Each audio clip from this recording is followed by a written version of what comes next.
4 गाड़ियां था सवारी लेके।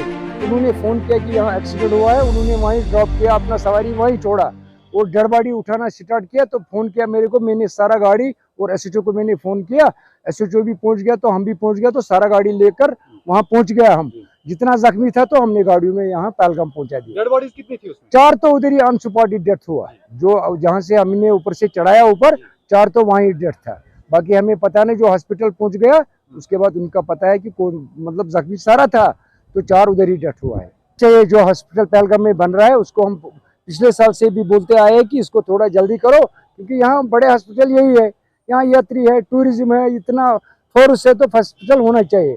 क्योंकि जितना भी यहाँ था तो सारे को अनंतनाग लेना पड़ा, सारा का सारा अनंतनाग लेना पड़ा। गाड़ियाँ था तो गाड़ियों में लेके गया।